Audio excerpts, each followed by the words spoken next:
Good afternoon, everybody. Welcome to Wednesday, Hump Day, and welcome back to Jewish News and Views. I took a look at my calendar, and it was February, the end of February, the last time that we met to discuss Jewish news, and that's a long time. There's been an awful lot of various news events that have taken place in the Jewish world since that time. So, a couple of things. First and foremost, I had to be somewhat judicious in the kind of articles that I chose because, needless to say, there were hundreds and hundreds of different news articles of events that have taken place over the last 3 months. So I decided to try to focus on things that would be of hopefully greatest interest to most of you. And secondly, I also realized that this format of me kind of talking to you via television screen is different from how our normal Jews and Views course takes place, Jewish News and Views. And so generally we have a lively discussion. I bring an article that may be a little bit controversial or have some varying ways in which we can address it. And I read the article, or we all read the article together, and then we have a conversation. It's a little hard to converse when this is a one-way presentation, but I'm hoping that if there's something that stirs your interest or that you have questions about as I go through some of these items that I've brought, that you will by all means contact me and let me know. So hopefully these articles will be of interest to you. And as I said, I did try to choose some things that I thought would be interesting, that would be of greatest appeal, and some things that are a little fun as well. Many of us have been watching the news for a number of months now. Seems to be something to do to fill the time when you're not eating and sleeping, and when I'm not making videos and calling residents and doing the things that I've been doing for these last 3 months.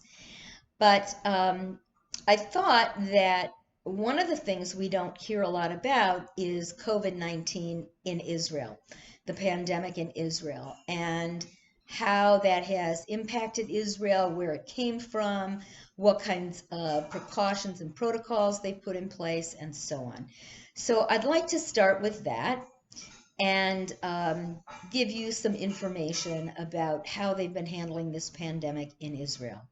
The very first case of the COVID-19 pandemic in Israel was confirmed on the 21st of February of this year, after a female citizen tested positive for the coronavirus disease at the Sheba Medical Center.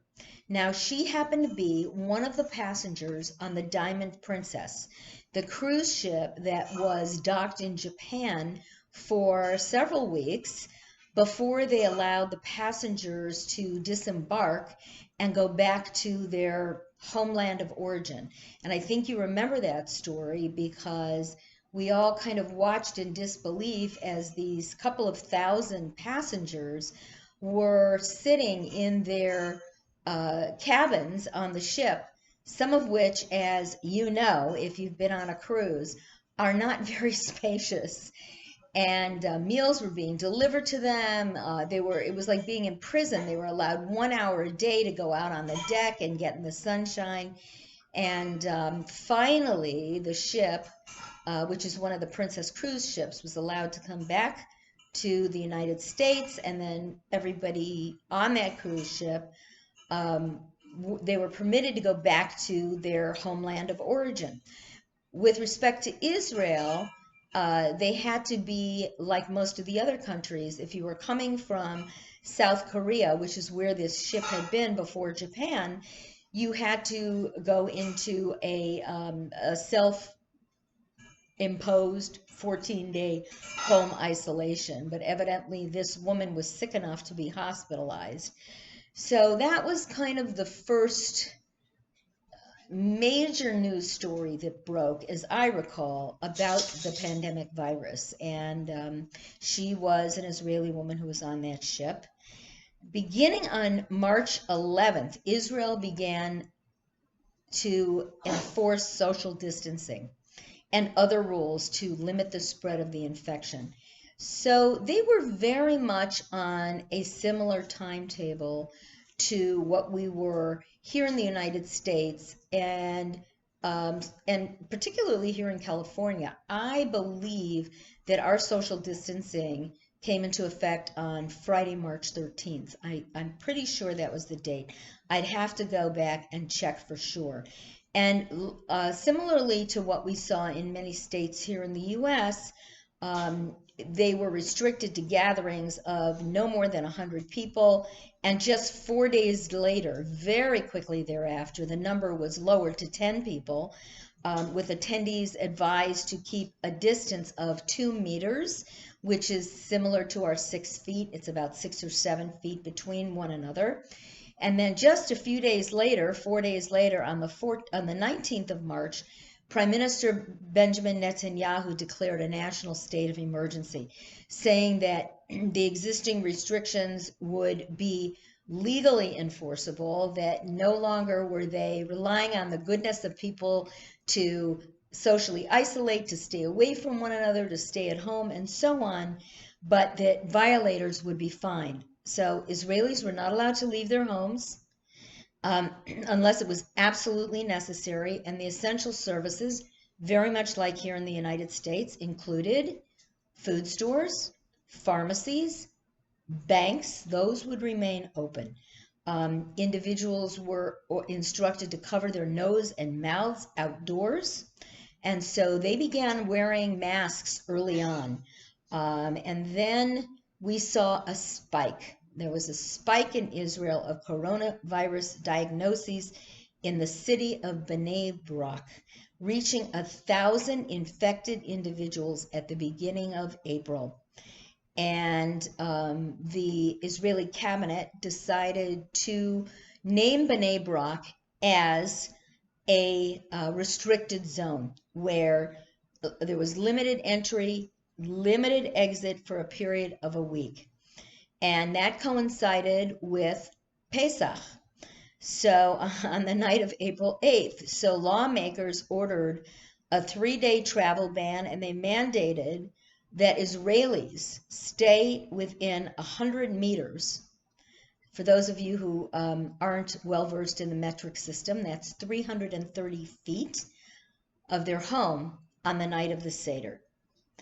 And on the 12th of April, Haredi neighborhoods in Jerusalem were placed under strict closure. I have a little information that I'll share shortly that shows the enormous number of diagnoses in some of these Haredi, Satmar, Lubavitch communities, where the community is so insular and there are so many people crowded into such a small area that when we talk about a plague, it really becomes a plague and highly problematic. So on March 20th, earlier to when some of these protocols were put in place, an 88-year-old Holocaust survivor in Jerusalem who suffered from a previous illness was announced as the country's first casualty.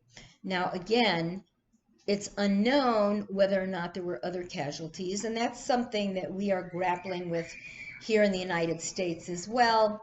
And that's screaming as the little girls on their skateboards out there, and there's nothing I could do about it. As much as I've asked them to have fun but not scream, they don't seem to remember. So we may have to put up with a little screaming coming from outside. And of course, the barking when the screaming starts. It's all part of the same problem. So again, we have a situation much like the dilemma we've had here in the United States, and I would imagine in countries all over the world, that they believe there are deaths from coronavirus that may not have been categorized as corona-related, and unfortunately, nothing can be done after the fact. The country's first fatality, as I mentioned, was this gentleman who was a Holocaust survivor.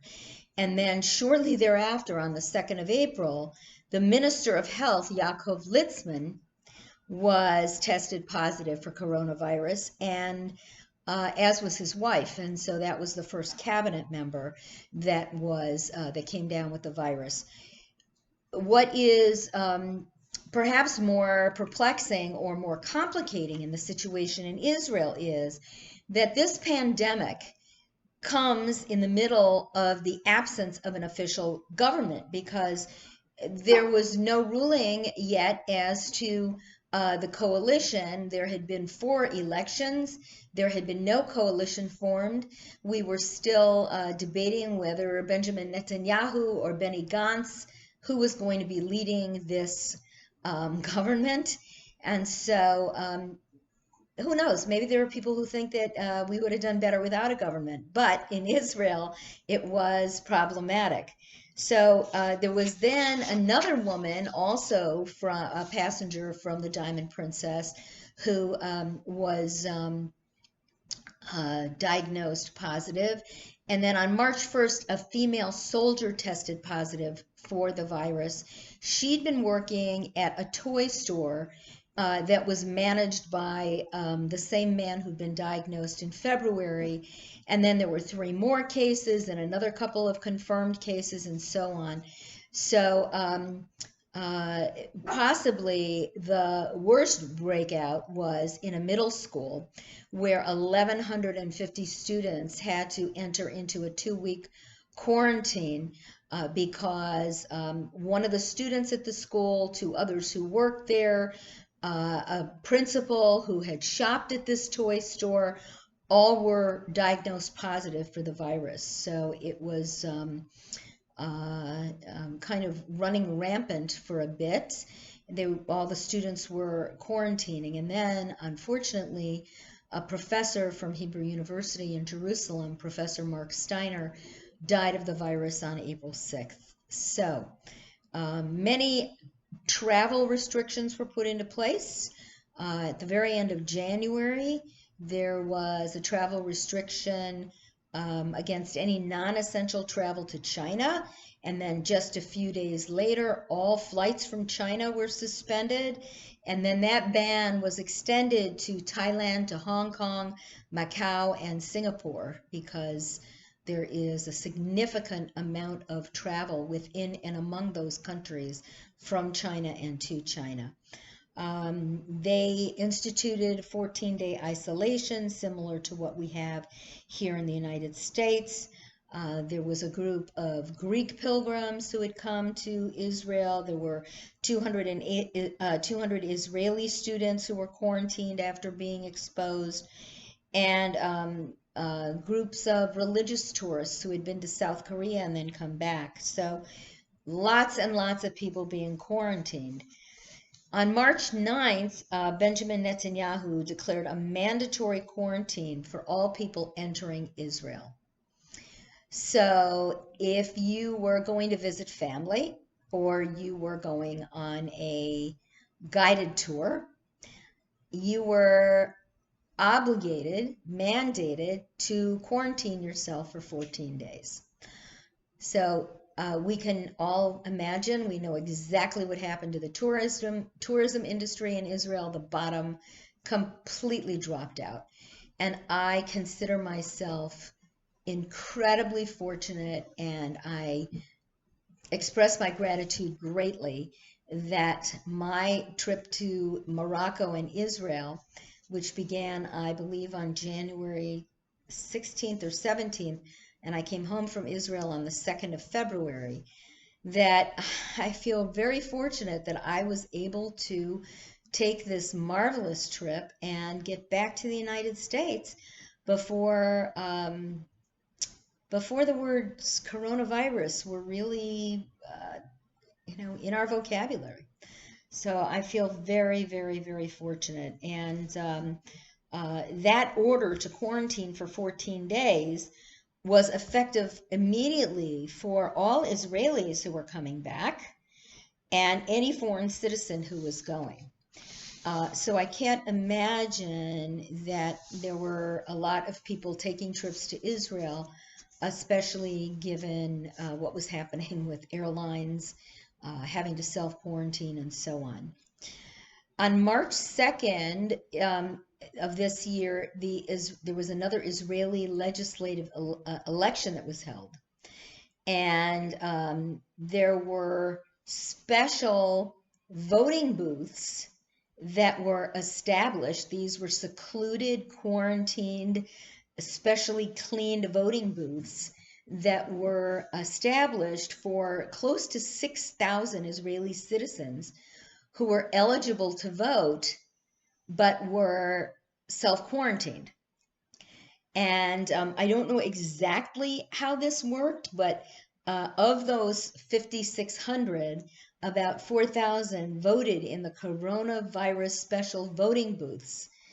And then after the election, numerous Israelis were in quarantine as well, because that quarantine actually started on the 13th of March, where it was a mandatory quarantine. There is, courts were frozen, there were no cases being heard, and something that is a bit controversial that we have not done yet here in the United States, but they have certainly done in China and possibly some other countries, and in Israel, was that on the 15th of March, the Israeli government proposed allowing Shin Bet, which is the Israeli internal security service, like our CIA, to track prior movements of people diagnosed with coronavirus through their mobile phones, so that you can actually look at a mobile phone, and even without having necessarily made a phone call, seen where the closest towers were that the cell phone pinged off of, so that if I was diagnosed 2 or 3 weeks after I had been exposed, or I never had symptoms and then suddenly had symptoms, they would be able to actually use my cell phone to track what stores I had been in, perhaps if I had visited certain friends, and so on. You know, we don't remember all of these things. I can't remember what I had for lunch yesterday. Actually, I do, but because it was something a little different and out of the ordinary for me. But I think that, you know, it's hard for us to remember who we might have chatted with face to face if we ran into a grocery store for one item, or into a toy store to look for something, or to a market to pick something up. And so this methodology was, needless to say, controversial. And the goal was really to identify people with whom infected individuals had come into contact for the 2 weeks prior to their own diagnosis, and to get text messages to those people that they had to enter a 14-day quarantine. So it was, you know, to be this measure of tracking via cell phone was not meant to be for forever, but for a specific period of time. And then on March 17th at 1:30 in the morning, the Knesset, which is the Israeli parliament, like our Congress, committee voted to approve the phone tracking program.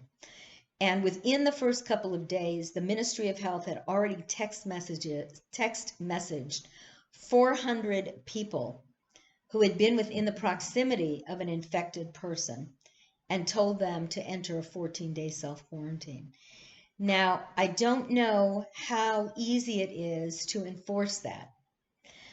One would think, however, that if you got a text message or a phone call from the Ministry of Health telling you that an individual with whom you had had contact within the last 2 weeks was positive for coronavirus, and that you needed to self-quarantine for 2 weeks, that you would do so. Now, they had already implemented isolation, self-isolation, like we've been doing, working at home and so on. But quarantine is an entirely different thing. Quarantine means that even the people you live with, you do not see. You are in a separate room. The meals are put outside your door. You open the door a tiny bit, you take the meals in, and you eat, and you eat with gloves on, and so on and so forth. And the protocols are much, much stricter. So they continue to track these individuals and to notify them that they had been in contact with somebody who was infected. As far as medical procedures were concerned, in the middle of March, doctors said that they felt that the guidelines for testing were too restrictive. In other words, there are guidelines that said that only if you were symptomatic were you allowed to be tested, similar to what we had here and still have in many cases, that a doctor will not write a prescription unless you are showing symptoms, even though we know that this virus can be dormant. People can be asymptomatic and still spread the virus. So the Defense Ministry took over purchasing all the corona-related gear, all the personal equipment that was needed, and there go the little girls again screaming. You'll have to apologize. The dog's barking, but we'll get through this. So the Defense Ministry was the agency within the Israeli government that was responsible for buying the PPE, the personal protective equipment. And on that same day, March 18th, the Israel Institute for Biological Research announced that they were working on a COVID-19 vaccine. So I hope that none of you are supporters of the BDS movement, meaning the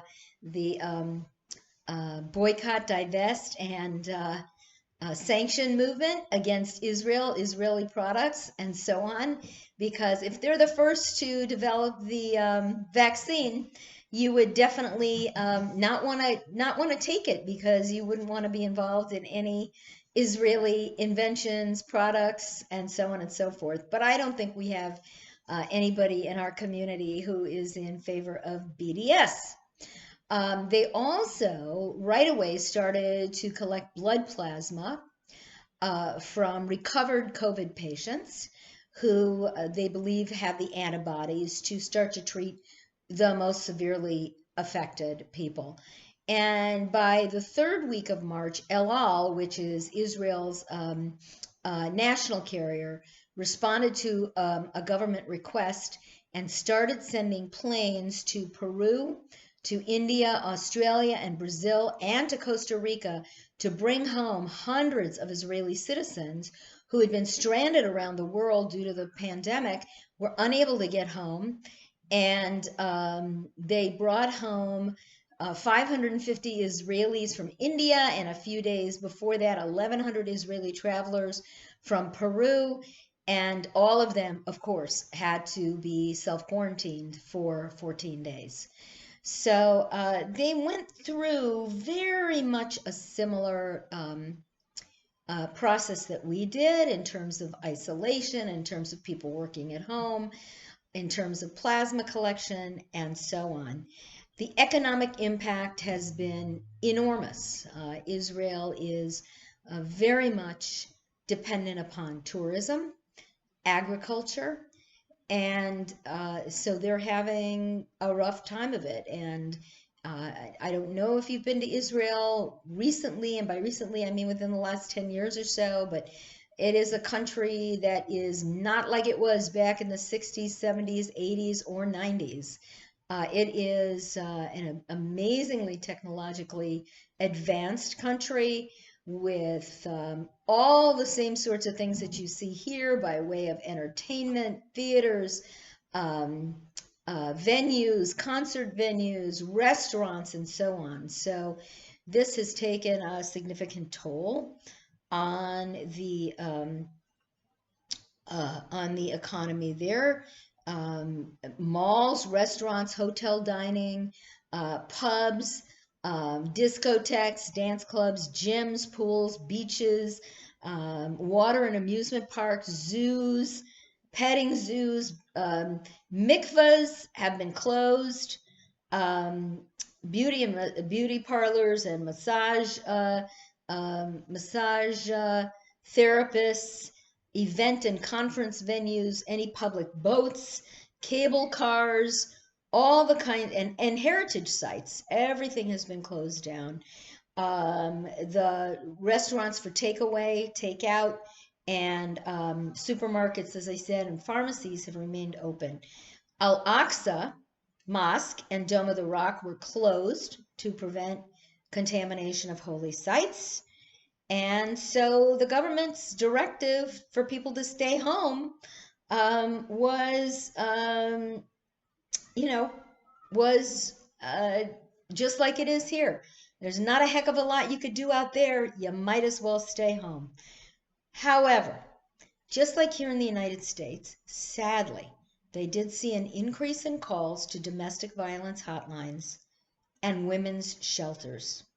They were close to full capacity because of new arrivals of women who had never been before, and homeless who had never been before.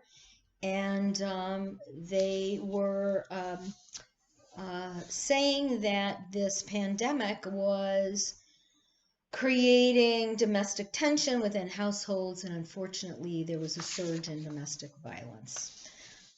A very sad commentary. Schools were closed, unemployment went through the roof, just like it has here.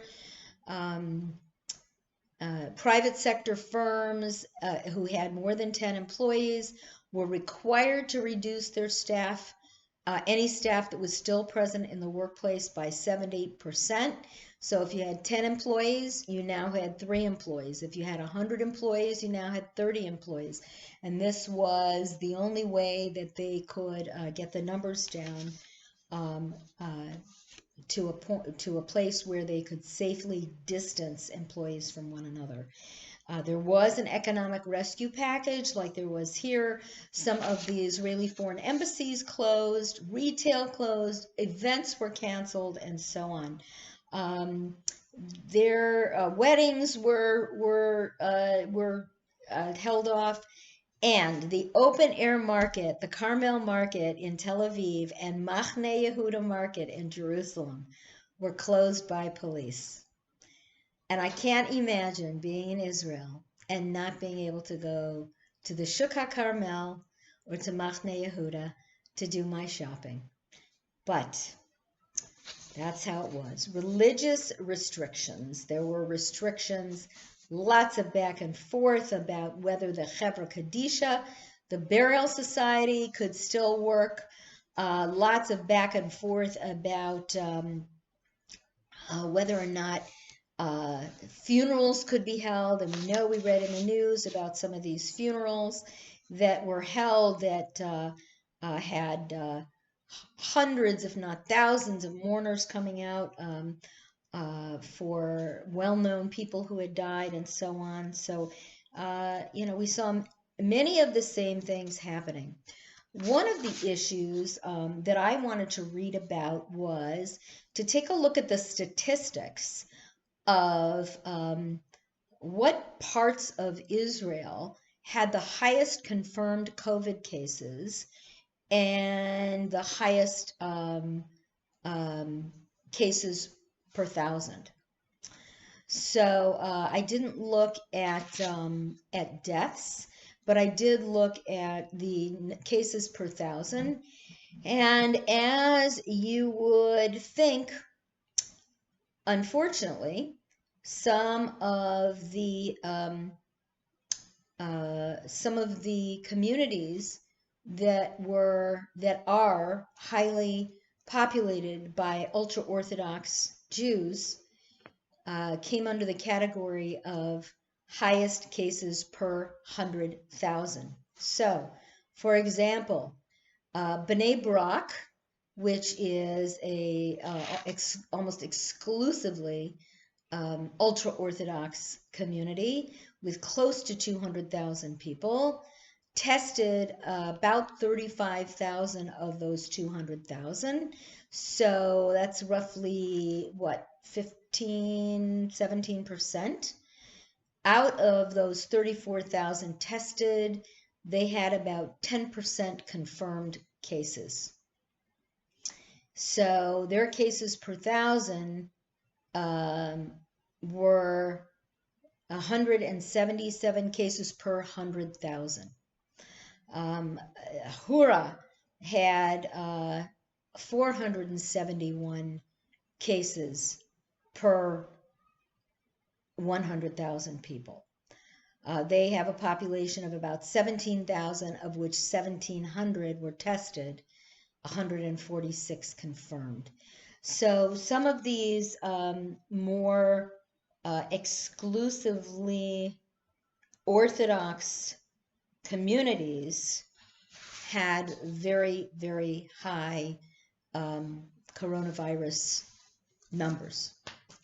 And we know that we saw that here in the United States, in Kiryat Yoel, in Rockland County, in some of the ultra-Orthodox enclaves in New York. And unfortunately, many of these communities have insisted on continuing to attend funerals, weddings, religious services, and so on, without necessarily applying some of the safety precautions that we have here in the United States. So that kind of gives you a snapshot of what happened in Israel. I think we would expect that it would be, since Israel is no longer a third world nation, they are a first world country, we would expect that medically, sociologically, economically, politically, that things would be somewhat similar to what they are here in the United States. I do not know if beaches have opened there. I would imagine that citizens of Tel Aviv are clawing their eyes out, waiting to go back, because like Californians and some citizens on the East Coast of our country, the beach is everything, and so they're eager to get back. I also wanted to talk about what has happened with anti-Semitism during the coronavirus pandemic. And this article is from about a month ago, but it's, I think, quite germane to what's going on. That you may remember that towards the end of 2019 in December, there was a string of horrifying and deadly anti-Semitic attacks that really rocked the United States.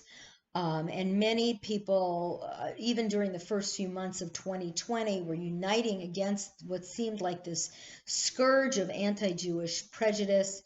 There was, an urgency in this fight, which may have taken a back seat, sadly, to the devastation that's been caused by the coronavirus pandemic. So in the middle of the COVID-19 outbreak, however, we have continued to see anti-Semitic hate not been diminished, but in fact, there is an increase in anti-Semitic sentiment, a very diverse crew of anti-Semites who are using the pandemic to kind of retool their prejudices and propagate more baseless, despicable hatred of Jews. And chief among those who are doing this are white supremacist groups, of course, and neo-Nazis who are spreading controversial theories and conspiracy theories that Jews created the coronavirus. I guess it was the Jews working in the Chinese laboratories or the Jews in the wet markets of Wuhan. But, they are going to find a reason, and they seem to have propagated this horrific rhetoric. There's a white supremacist by the name of Timothy Wilson. He planned to bomb a Missouri hospital where coronavirus patients were being treated and cared for.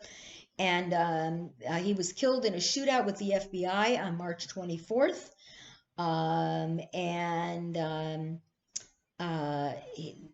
One of his followers, or he himself as a user on one of these dark websites, had written online that if you don't think this whole thing was engineered by Jews as a power grab, here is more proof of their plans.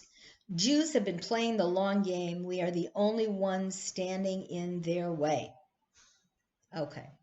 So these white hate groups are pursuing other avenues to harm Jews.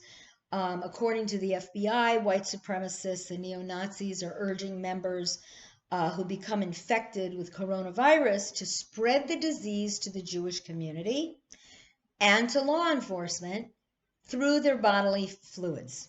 So you may have heard about cases in which ultra-Orthodox Jews who are wearing face masks have had their face masks ripped off, and these neo-Nazis and white supremacists coughing and sneezing in their faces in hopes that if they have the virus, they will spread the virus. So they're trying to push this anti-Semitic and anti-Israel hatred.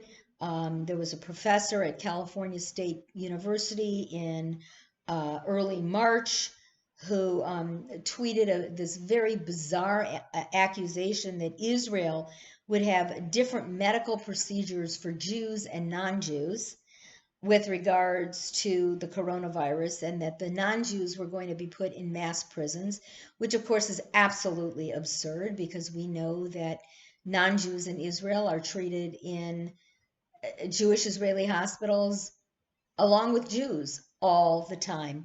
So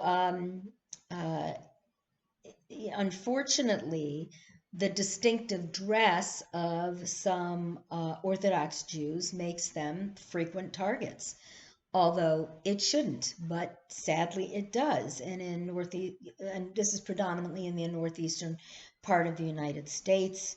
There is a misperception that they don't practice proper hygiene, and therefore they are propagating this virus. And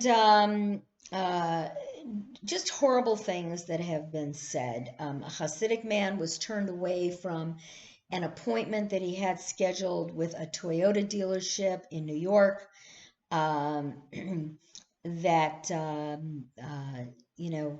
Because of the way in which he was dressed. And he took a video that showed that he brought his car in for service, and there's a video that showed that other cars that were being brought in for service are being serviced fine, and that he is being asked to being turned away because of because he is spreading the virus.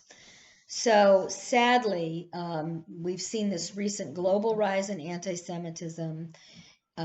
Prior to that, for the last several years, we know that the Anti-Defamation League, the FBI, has statistics that show that anti-Semitic occurrences have increased 6-7-fold in the last couple of years. And so it is a sad reminder that anytime something happens on a national or a global scale that is a bad thing, which this pandemic certainly is, that the world is going to look for a scapegoat. And not only is this taking place in the United States, but in Germany, there have been attacks against Jews and Jewish institutions that have risen about 13%.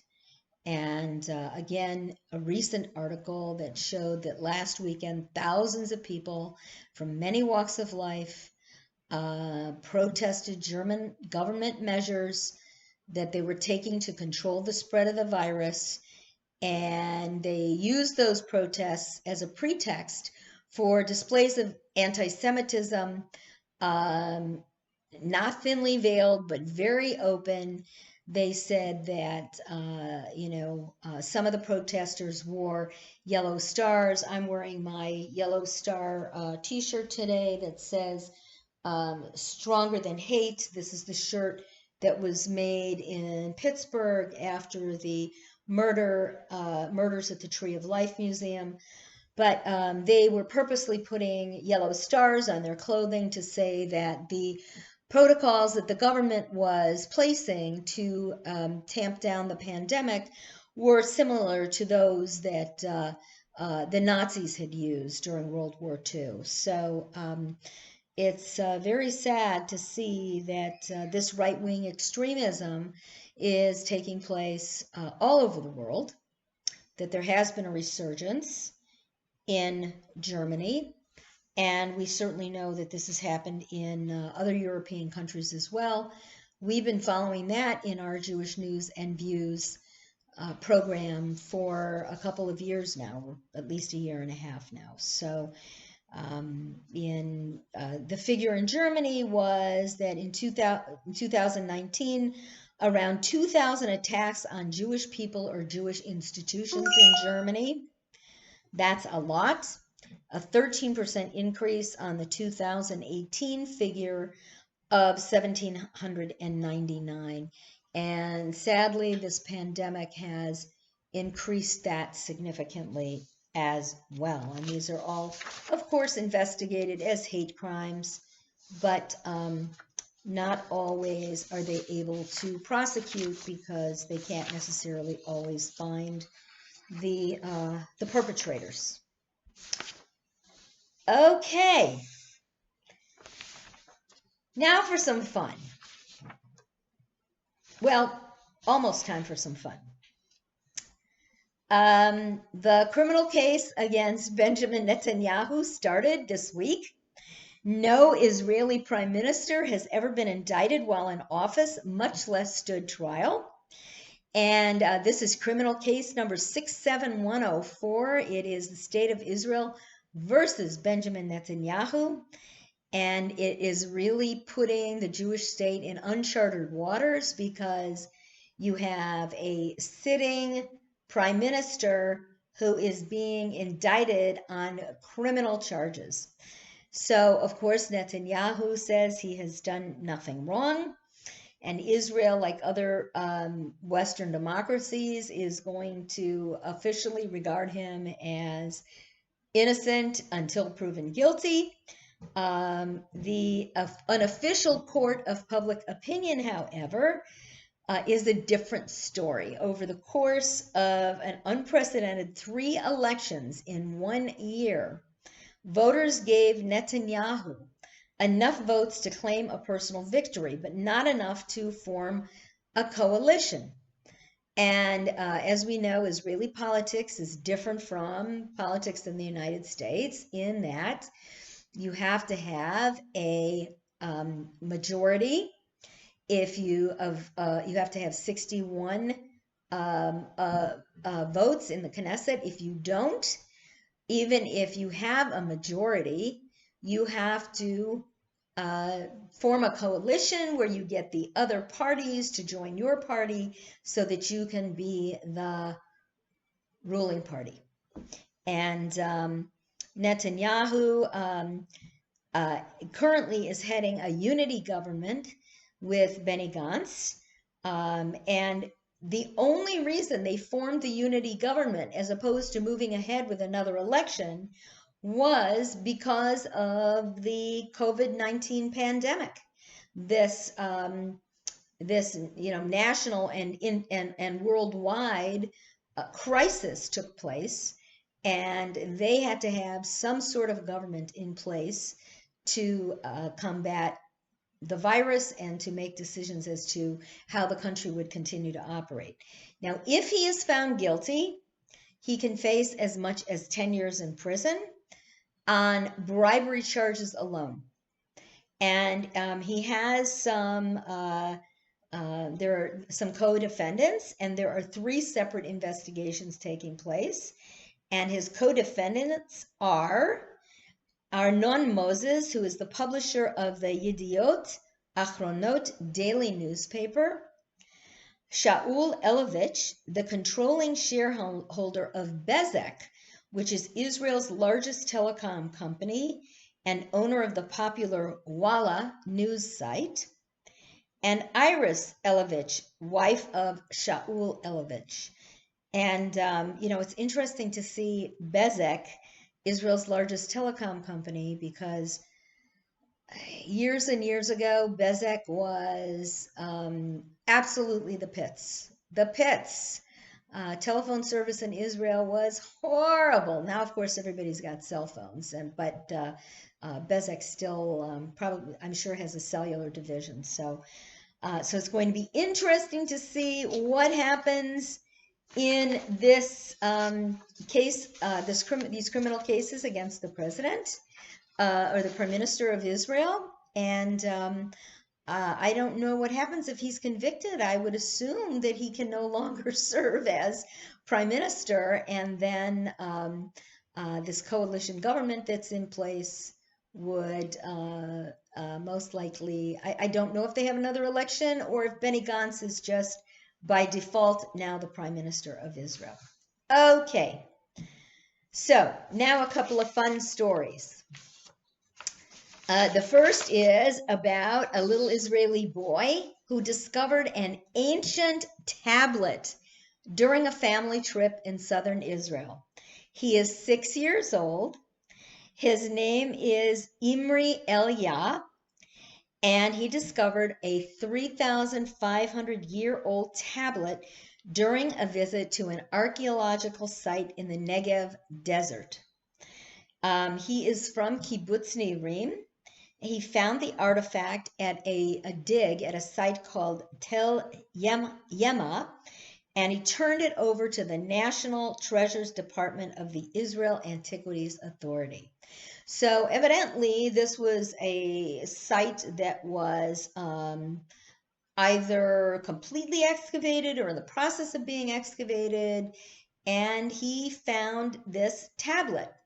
Now I'm going to show you a picture of it, and you'll understand why maybe Israel and Antiquities and the department, the National Treasures Department, overlooked it. When I think of a tablet, I think of a tablet, but it's not. So I'm going to show you a photograph of this adorable little Israeli boy, 6-year-old Imri Elia, holding the tablet. And if you could see in his little hand there is this tiny little piece of clay. And here's what we know about it. It is 1.1 inch by 1.1 inch, engraved with a depiction of a man wearing a skirt leading a naked captive whose hands are tied behind his back. The tablet seems to indicate ethnic differences between captor and captive.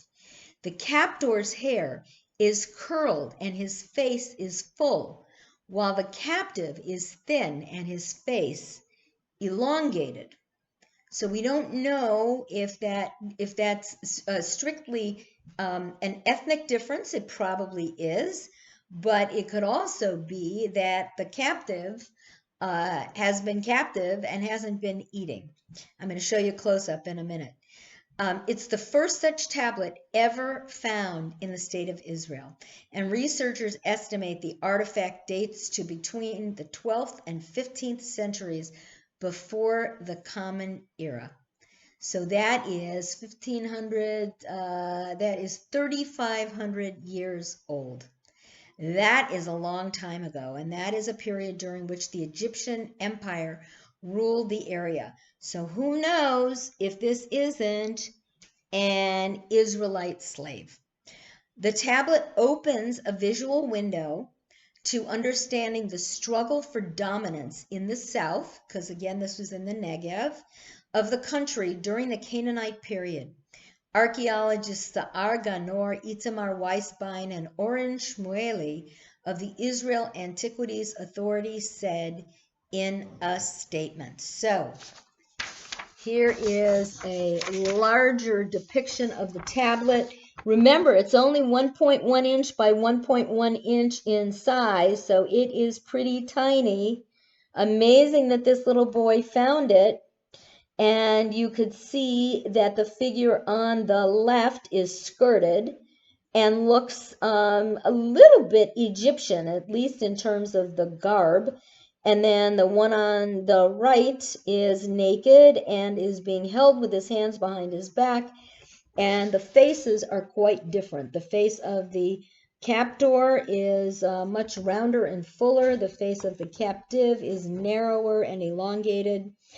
And so it's quite apparent who is in charge in this depiction. And what I love more than anything else is the look on this little boy's face. Look how excited he is. And in addition to the little clay tablet, he's also holding a certificate that was given to him by the Ministry of Antiquities and the National Treasures Department. And, you know, he had to turn it in. It was only the right thing to do. And that's kind of an interesting thing for a little boy to have to do, to find, you know. I remember my brother, oh my goodness, he's a neuropsychologist now, but he loved rock hunting and finding these amazing rocks. And we lived in the Midwest in lands. We used to go camping and summering in areas of Illinois and Wisconsin and so on that had been highly populated by tribes of Native Americans, and he used to find arrowheads everywhere. And I can only imagine if every time he found an arrowhead, if he had to turn it into some sort of a national treasures group in order for it to be cataloged and so on. But arrowheads were evidently much more ubiquitous than was this tablet, since this is the first one of its kind that's been found. Okay. And finally, now for something completely different and something that I think is a lot of fun and very interesting. Last week when I was at Seacrest, handing out ice cream and joining some of the residents at a safe distance for the ice cream Grateful Thursday, I thought and I expressed, wouldn't it be wonderful if face masks could have some kind of a hole in them so that you didn't have to take it off when you ate. You just have a little flap that would go up, like a little Velcro flap that would go up so that you could put your utensil in, or a straw, or whatever it is. Well, lo and behold, who but an Israeli inventor created a face mask with a slot for eating in public. And Israeli restaurants are going to be reopening this week, and they're requiring safe distancing between the patrons. And they're saying, what about people who aren't ready to take off their masks when they eat in public? Because after all, you know, you're using utensils and you're talking to people, and there's you know, possible viral whatever coming out. And there is a group of Israeli inventors who invented a face mask for the coronavirus that will allow wearers to wear it while they're eating without removing the face mask. The mask has a slot that opens with a hand remote lever. Can you believe it? You don't even have to touch it. It opens remotely to allow food to go through. So I would imagine that it works well for something that's solid, but if you're eating spaghetti with, you know, with some sort of a red sauce on it and it's very drippy, that might not fare quite as well. But it can be, but evidently solid foods do very, very well. And they were gobbled up, the article says, in a flash like Pac-Man. The developer is a Tel Aviv area-based company known as Optipus Patents and Inventions. And they told Reuters News that they had already submitted a patent for the mask, and they plan to start manufacturing it within the next few months, which is just amazing to me. And so here is what it looks like. So here is the mask, and you could see that it has this black strip that goes pretty much from side to side, and it is opened and closed with a hand remote lever so that you don't have to touch the mask, because we know that the reason we wear a mask is to prevent others from possibly getting sick. If we have the virus and are asymptomatic, we cover our own face to protect the other person from getting sick. However, if you are dining with somebody and they don't have a mask on and they cough or sneeze during the meal, the last thing you want to do is take your hand and open a zipper or a flap and then get your hand contaminated, possibly. So it has, you could see coming, I hope this picture is big enough. You could see that coming down is this, what looks like a silver handle or lever that you hold that and you pull it. So it's like a zipper pull, only on a handle. And you take the handle and you slide it and it opens, you take a bite and you close it and you chew.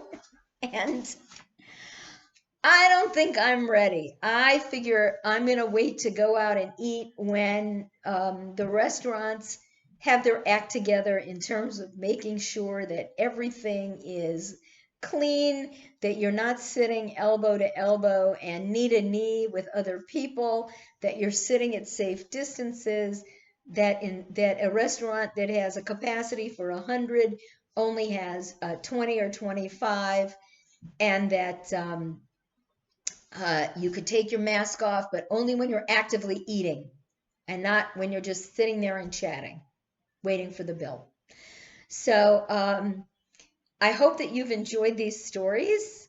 Interesting to hear about what Israel is doing, their history with the coronavirus, how the first cases were diagnosed, and what they're doing on an ongoing basis to keep their citizens safe. Sadly, to learn about the continued uptick in anti-Semitic experiences that are and events that are taking place throughout the world, but specifically related to the coronavirus. And right after our president declared that states should reopen, we saw a number of protests taking place in various cities, in city halls and things of that nature. And in addition to American flags, people were carrying also Confederate flags and signs with swastikas and all kinds of stuff. So, this is just further excuse for the haters to come out and begin to ply their trade, which we see so often and seems to be with us always. And then finally, to read about this little boy, Imri, this little adorable 6-year-old boy with his dark curly hair and that cute grin, showing us the tiny little tablet that he found that is 3,500 years old, that has never been found before in the state of Israel. So what a find. I'm not sure that only a certificate was worth it, but he probably got a lot of recognition too. And finally, leave it up to the Jews, leave it up to the Israelis to invent a mask with an opening so that you can eat while wearing it and not have to touch the mask itself. Brilliant.